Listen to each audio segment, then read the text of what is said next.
of America is black? 13%, right?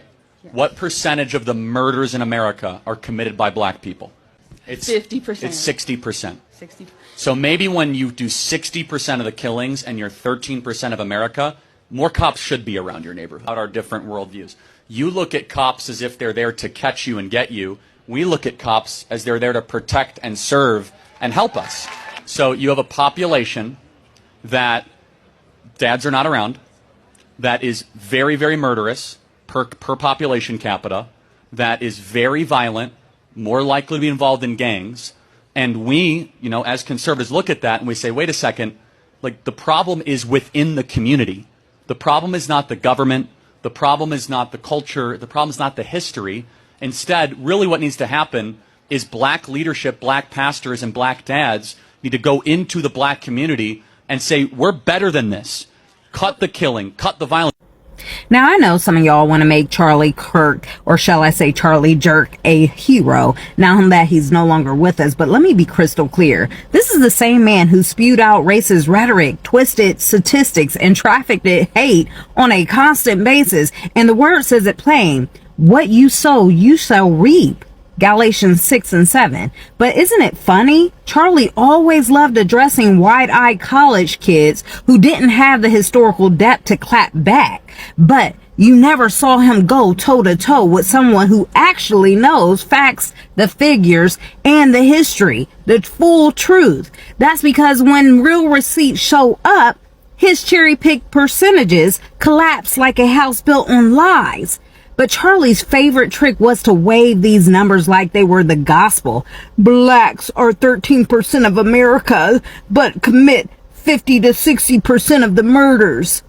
But here's the problem with that. Statistics without context are manipulation. If you aren't asking the what, when, why, who, and how, you can't get to the truth. Any first-year stat student knows you can make numbers sing whatever song you want. What Charlie never answered was those questions. Who flooded our neighborhoods with drugs? What happened when we built wealth like Black Wall Street? It was burned to an ash by white mobs in 1921. And when welfare policy tied benefits to the absence of black fathers who created that setup?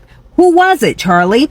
Where was the accountability when the CIA funneled cocaine into black communities but shielded white powder cocaine users in the suburbs? Why are police patrols heavy in black neighborhoods? Why are white collar crimes costing America $300+ billion annually, but they get brushed under the rug? Facts without truth are just lies with footnotes, and Charlie mastered that deception.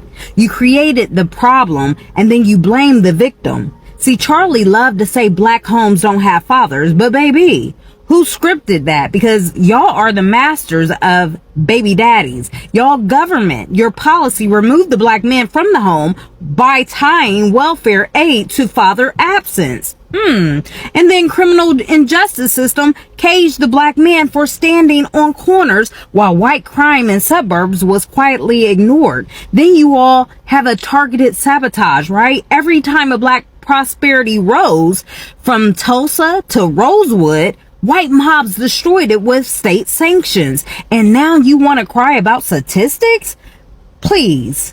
That's like burning down someone's house and then mocking them for being homeless. Let's not forget the drug hypocrisy.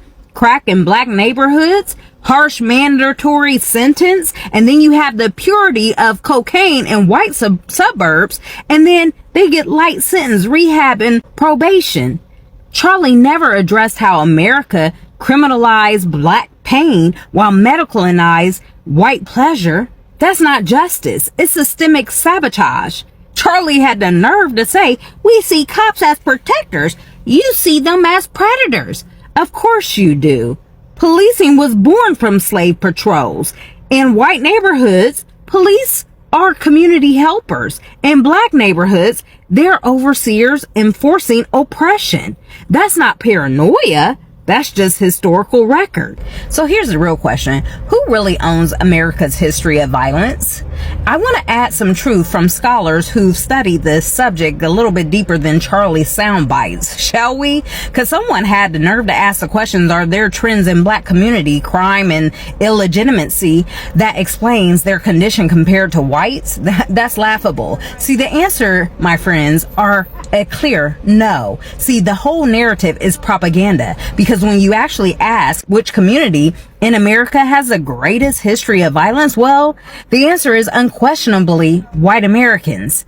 Over 100 massacres between the Civil War and World War II, where white terrorists murdered thousands of black people and stole their land and property.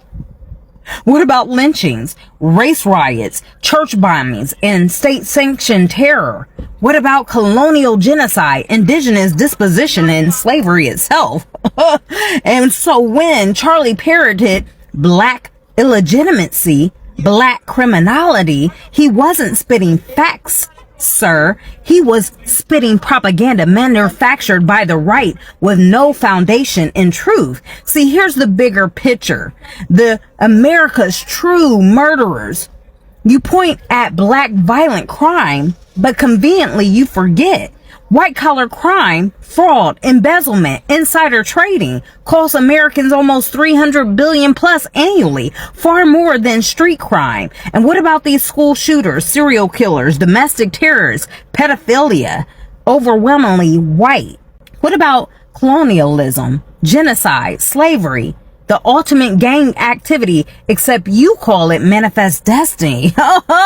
If gang activity means organized group killings, stealings, and controlling territory, then the biggest gang in the world history wears a crown badge and corporate suits. See, Charlie's numbers were never neutral. They were narratives curated by the father of all lies, the master deceiver, the prince of the air, and that's why y'all control the media. See, John 8:44 and Ephesians 2:2 tell it clearly, and that deception has always painted black truth as crime and white crime as invisible. And I wonder why, because we are the true Hebrew Israelites. And here's the bottom line. Charlie Kirk sowed division, deception, and disdain, and what you sow, you shall reap.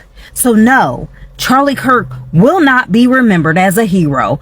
He'll be remembered as a mouthpiece of manipulation who could bully students with sound bites, but never stand in the ring with real historians, real truth, and a real God, Yah, who judges righteously.